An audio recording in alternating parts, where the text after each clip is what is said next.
Welcome to free learn university. आज हम बात करने वाले हैं important questions of Abhijnana Shakuntalam.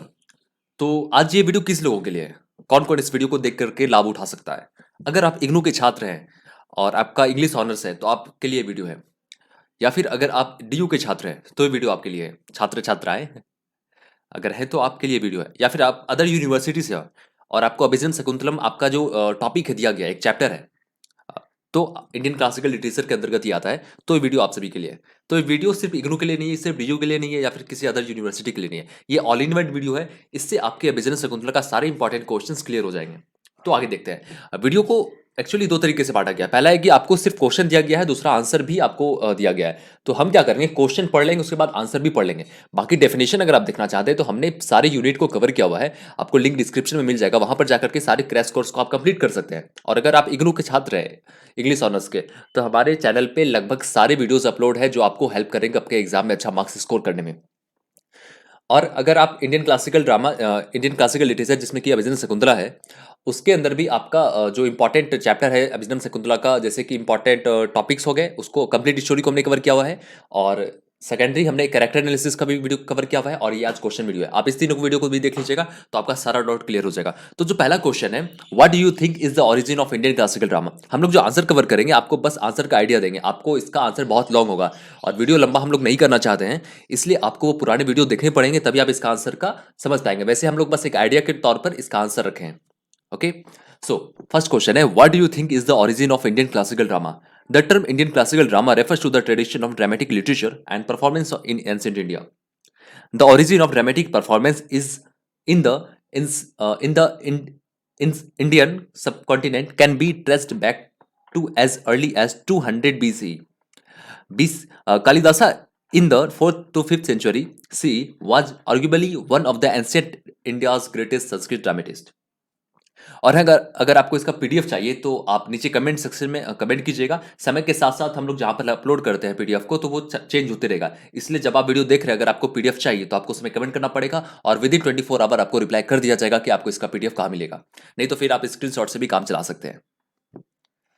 दूसरा क्वेश्चन है, what do you understand by the term Sanskrit drama? Sanskrit theatre refers to the dramatic tradition of ancient India that were based in the Sanskrit language. Although very ancient, many of these plays established foundations that would influence Indian literature, culture, and drama for millennia. Third question है, name some of the prominent classical Sanskrit playwrights and attempt a critical analysis of their work. इसका जो answer है 500 to 800 words में आपको आ सकता है। लेकिन हम लोग बस यहाँ पे एज एग्जाम्पल आपको बता रहे हैं। तो प्रोमिनेंट क्लासिकल संस्कृत और literature in Sanskrit is assessed into दृश्य that are often seen or exhibited, and therefore the serve that are often heard or recited. While poetry altogether forms are often said to fall into Sarvya category, and drama comes under the Drishya form. Prominent classical Sanskrit drama and Sanskrit literature is roofed under the broad umbrella of Rupaka, which suggests depiction of life in its various aspects represented in forms by actors who assume various roles. What makes Kalidasa a secular humanist? Give reason for your answer. Importantly, Kalidasa is a secular voice in a largely conservative culture. His secular sense comes from his emphasis on the rational approach to life that consciously integrated pleasure with Lofty ideals. यहाँ पर हम आपको explain इसलिए नहीं कर रहे हैं क्योंकि हमने बहुत एक्सप्लेन करके वीडियो बनाया हुआ है, आपको लिंक डिस्क्रिप्शन मिल जाएगा, आप जाकर चेक कर सकते हैं। अगर आपने उस वीडियो को देखा है तो आपको इसका आंसर पता होगा। उसके बाद आपका आता है फिफ्थ नंबर का question, right A comparative note on the epic and the drama keeping in mind there specific feature. The main difference between epic and tragedy and you can say drama is the epic uses narration whereas tragedy uses dramatizations. Hence epic is long poem while tragedy is usually a play. Moreover, an epic is comparatively lengthier a tragedy. आपको यहाँ पर epic and drama के अलग से अगर आप Google पे search भी करेंगे तो आपको इसका आंसर मिल जाएगा। आप उसको थोड़ा लॉन्ग तरीके से वहाँ से पढ़ लीजिएगा ताकि आपको हेल्प हो जाए। और अगर बीजीसी 101 का सारा आपको इंपॉर्टेंट क्वेश्चन चाहिए तो आप देख सकते हैं बाकी कुछ क्वेश्चन इसमें से छूट गए हैं जिसको हमने ऐड नहीं किया है। तो आपको एक वीडियो का लिंक मिलेगा नीचे जिसमें कि बीजीसी 101 इंडियन क्लासिकल लिटरेचर जो एग्जाम हुआ था इग्नू में, उसका सारा इंपॉर्टेंट क्वेश्चंस आपका जो आया है उसमें आप उस वीडियो को देख लेंगे तो इसके अलावा जो भी इंपॉर्टेंट क्वेश्चंस हैं वो आपको वहाँ पे मिल जाएंगे। इसलिए आप डिस्क्रिप्शन को जरूर चेक किया कीजिए। जब भी आप वीडियो देखिए किसी भी चैनल पर, तो आप डिस्क्रिप्शन चेक कीजिए, वहां पर इंपॉर्टेंट लिंक्स होते हैं। What is the difference between the Shakuntala episode in the Mahabharata in Kalidasa's play?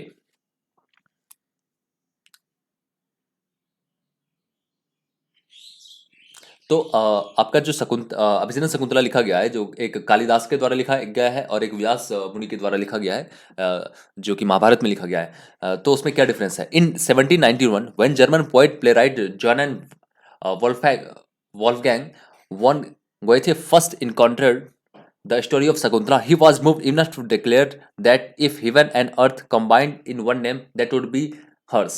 His passion for Kalidas' epic heroine lasted a lifetime. And even on the eve of his death, he referred to Sakuntala as a star that makes the night more agreeable than the day.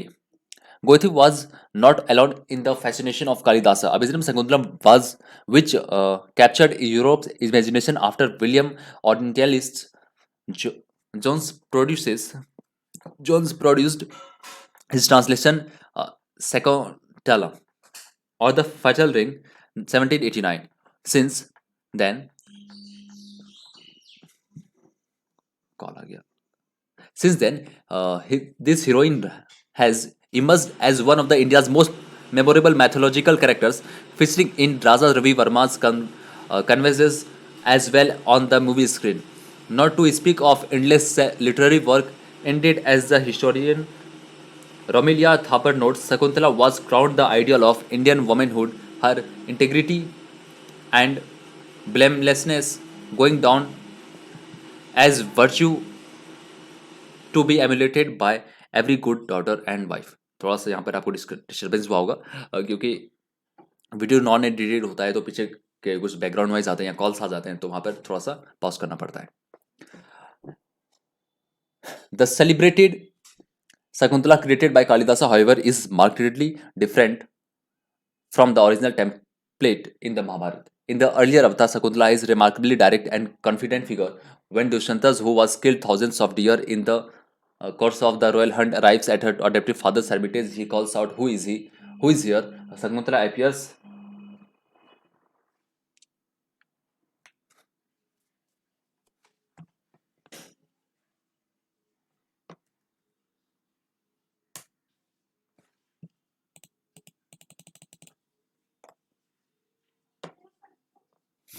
तो यहाँ पर आप इसका screenshot ले लीजिए, call आ गया था, थोड़ा सा पॉज करना पड़ा, आप इसको समझ जाएंगे। इसमें एक्चुअली बताया गया है कि महाभारत में जो शकुंतला का स्टोरी को डिस्क्राइब किया गया है और अभिनव शकुंतला में जो कालिदास के द्वारा डिस्क्राइब किया गया है, दोनों में क्या डिफरेंसेस है, तो आप इसको देख करके आंसर लिख देंगे। What is the function of the prologue at the beginning of the play? It helps audience. देखिए प्रोलॉग का मतलब क्या होता है? प्रोलॉग आपको प्ले को या फिर कोई भी स्टोरी होता है उसको समझने में एक तरह से वो प्रस्तावना होता है। ओके, उसको हिंदी में प्रस्तावना ही कहते हैं। बाकी प्रोलॉग के बारे में हमने बात किया हुआ है इंट्रोडक्शन वाले वीडियो में, जो कंप्लीट स्टोरी है। Discuss the theme of love and marriage. तो क्या हुआ था शकुंतला का theme of love and marriage, तो उसके बारे में समझने के लिए आपको इस वीडियो को पूरा देखना पड़ेगा। और एक्चुअली अगर शॉर्ट में देखा जाए तो the plot is based upon the love affair secret marriage separation in the precision and reunion in immortal love of Dushyanta. कैसे लव हुआ, कैसे मैरिज हुआ, और ये आपको 500 से 800 वर्ड के बीच में क्वेश्चन आ सकता है। और ये फरवरी 2021 में जो एग्जाम हुआ था उसमें भी आया था। Write note on the role of Madhavi as a vidushika. Madhavi को आप जानते होंगे कौन है। माधवी आपका जो दुष्यंत है, दुष्यंत का मित्र होता है और कोच जेस्टर होता है, उसका एज ए विदुषिका क्या रोल है, आपको इसका आंसर देना है। आपने अगर स्टोरी देखा होगा तो आपको इसका आंसर पता होगा, बाकी आप यहाँ पर से रेफरेंस ले सकते हैं।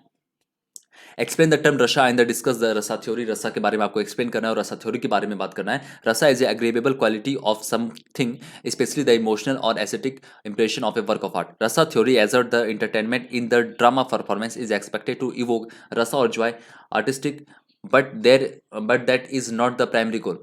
The primary goal is instead to create parallel life in front of the audience to experience a sense of on one's own, that is consciousness spiritual and mortal question. उम्मीद आपको रसा थ्योरी के बारे में पता होगा, तो आप इसका आंसर से लिख सकते हैं।